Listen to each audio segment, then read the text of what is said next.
질문이 하나 그 전에 와서요. 네, 문지기 위트님이 쿠팡 주식 왜 떨어질까요? 이걸 제가 얘기할까요? 예, 전문 저는 주식 전문 그래요. 있으니까. 금융이나 이쪽을 많이 해서 이렇게 한번 쿠팡이 상장할 때가 사실은 뭐 49달러에 100조 원이었는데 최저점이 작년에 이제 5월 9일로 기억하네요. 9.35 달러를 하다가요. 사실 2022년 실적이 나와갖고 그러니까 3월 1일이네요. 하면은 주가가 지금 반등을 해야 되는데 주가가 19달러까지 가다가 최근에 지금 14, 15, 16 하다가 17달러에서 지난 이번 주말 보니까 16달러 다시 내려왔습니다. 자, 중요한 거는 이제 미국의 금융시장 중에서 쿠팡이 오른다 안 오른다 아니라 쿠팡하고 저는 아마존을 많이 비교해 봤는데요. 아마존이 주가가 100달러 전에서 하다가 지금 105달러로 올라가고 있거든요. 시가총액 한 1,400조까지 왔고 저희 참고로 미국에서 지금 1위 2위 하는 기업들은 시총이 상당히 지금 좋습니다. 대표적으로 애플이 한 3,500, 3,600조까지 점프했고요. 물론 달러 강세의 영향도 있지만 2위가 마이크로소프트가 지금 3,000조까지 갔습니다. 그러면 이제 아마존은 지금 다시 올라가는데 쿠팡 자체에서는 일단은 이렇게 한번 여러분도 보시면 될까. 이게 제 사견입니다. 쿠팡은 수익성, 안정성, 성장성을 해야 되는데 미국의 뉴욕의 INC 컴퍼니로서 상장했는데 한국 시장에서는 일단은 이제 성장성과 안정성을 가져갔어요. 근데 쿠팡은 글로벌 기업입니다. 자, 이미 3월 10일 날 일본 철수했죠. 1년 뭐 2년도 안 돼 갖고 대만은 뭐 저기와 로켓 배송하면 지금 2주일 걸린 거로 3, 4일 안에 좀 배송해 주는 이게 좀 먹히고 있습니다. 그래서 이제 쿠팡은 한국은 지금 어느 정도 안정권에 들어갔지만은 대만이라든가 싱가포르나 아세안 수도권 쪽 이쪽에 지금 호재를 많이 만드는 게 좀 중요한 것 같아요. 그래서 쿠팡이 그게 평가받으면은 저는 이제 모멘텀 한인 밸류에이션을 20달러까지 좀 보고 있고요.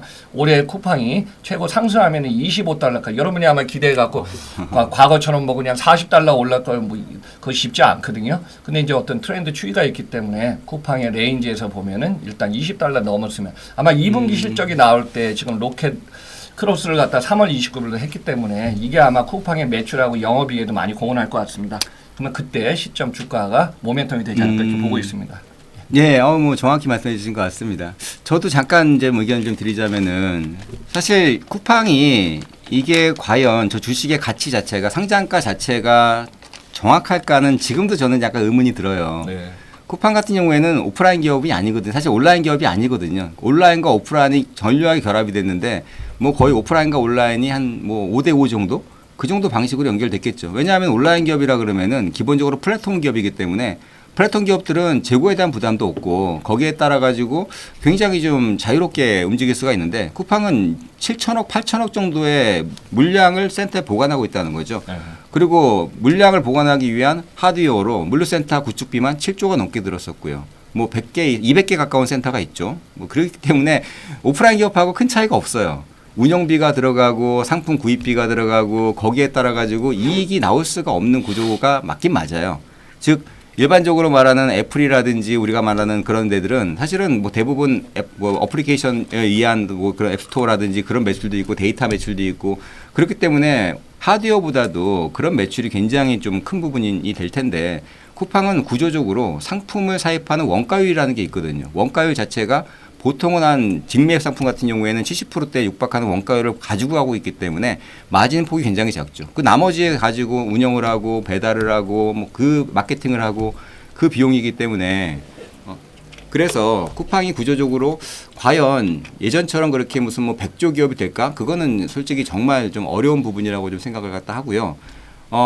다만 지금 이제 PSI 기준으로 비교를 해본다면 지금은 조금은 이제 성장할 여력은 좀 있다고 봅니다. PSI라 그러면은 이제 그 매출액 대비했을 때 주식 가치를 얘기하는데 미국에서 보통 그걸로 평가를 갖다 받죠. 쿠팡이 100조 평가를 받았을 때도 미국에서는 PSR로 평가를 받아서 그래서 쿠팡이 뭐 한 50조, 60조 상장했던 게 100조까지도 올라갈 수가 있었는데 지금은 상황이 좀 바뀌었거든요. 자, PSR 얘기를 잠깐 드리면 이런 얘기를 갖다 한번 드릴게요. 쿠팡 같은 경우하고 제가 이제 아까 우리가 이마트 얘기를 했었는데 이마트 그룹하고 비교해보면 어떤 일이 벌어질까요?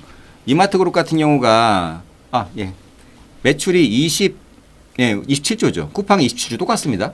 이마트 그룹도 매출이 27조고요. 1분기 7조고요.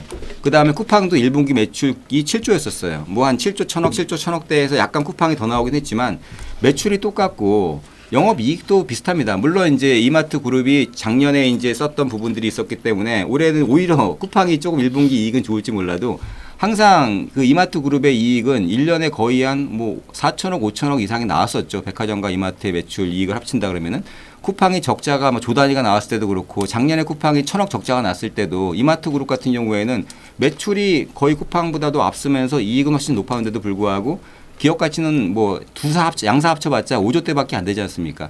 쿠팡에 하고 비교해 보면 쿠팡이 거의 한 6분의 1밖에 안 되는 수준인데 과연 그러면은 쿠팡이 순수하게 온라인 기업이 아니라 그러면은 저 오프라인 기업에서 1등인 이마트 그룹이 지금 쿠팡보다도 더 많은 매출, 이익으로 본다면은 뭐 거의 뭐 훨씬 더 많은 이익을 내면도 불구하고 시장 가치는 쿠팡의 5분의 1밖에 안 된다.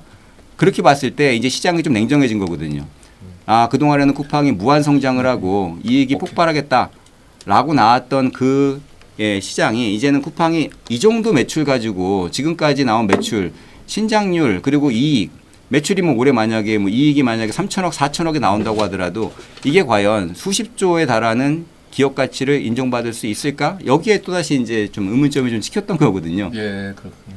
자, 제가 여기서 한번 지금 주식에서 잠깐 좀 예. 설명해도 되겠죠.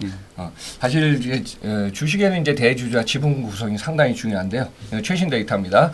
자, 쿠팡이 이제 상장할 때는 여러분들 너무 생생히 기억할 거예요. 자금이 떨어질 때 누군가가 저기 물을 줘야 되지 않습니까? 소프트뱅크 비전펀드 1, 2가 10억 달러, 20억 달러, 30억 달러 투자해서 2021년 3월 10일 상장 당시에 소프트 비전펀드가 37% 보유하고 있었거든요. 자, 두 번 6개월 후에 이제 어떤 보호예수 제도가 풀리면서 이제 매각을 할 수 있어요. 그 상황에서 이제 한 두세 번 하면서 지금 지분율이 소프트뱅크 비전펀드 24%고요. 뭐 이결권이 미국은 한국하고 다르다고 그랬습니다. 김범수 의장이 창업자들은 항상 창업자가 바뀌면 안 됩니다. 비즈니스는 창업자의 코어 비즈니스가 항상 사업 구조를 알고 있고 구심점이라 가야 되는데 김범수 의장이 이제 의결권 뭐 29배 있지 않았습니까? 그래서 지금 주식 9.9%입니다. 자, 3위는 모건 스탠리 인베스트먼트 매니지먼트 7.0입니다. 여기서 이제 중요한 포인트를 좀 보고 있는 것이 소프트뱅크 비전펀드 손정희 회장, 저도 뭐 그 전에 외국에서 일본에 있을 때 뭐 회장이 막 이렇게 비즈니스 일을 많이 했었습니다. 근데 그 당시에 이제 손정희 회장 같은 경우는 벌 때는 참 많이 벌었거든요. 잘 나갈 때 소프트뱅크 그룹이 10조 원이니까 100조 원까지 매출을 했던 기업이 최근에 그냥 투자 손실이 너무 큽니다. 근데 거기서 이제 그걸 막으려고 리커버리 한 게 뭐냐면은 과거에 여러분들 기억날 거예요. 2015년에 14년 9월 15일 날 알리바바를 키워서 뉴욕 상장할 때 240조였거든요. 그중에 3분의 1을 이제 소프트뱅크가 가져갔거든요. 그래서 그걸 알리바바가 갖고 있는 지분을 지금 계속 좀 팔고는 있습니다. 뭐 4조 원이나 4조이니까 40조 원의 시드머니 챙기고. 근데 최대 주주의 소프트뱅크 비전 펀드가 만약에 이 주식을 아마 매도는 안 할 것 같은데 매도한다면 또 영향이 크겠죠. 그래서 이런 변수들도 여러분들 이제 대주주의 흐름 이게 지금 너무 큰 것 같습니다. 거래량이 또 좌지우지하니까요. 그런 것들 한번 좀 참고해 보시면 될 것 같습니다. 네, 맞습니다. 지금 손정희 회장 같은 경우에는 계속 엑시트를 하고 있는 것 같아요. 한번 엑시트 할 때마다 주가를 좀 출렁출렁거리게 하기도 하고.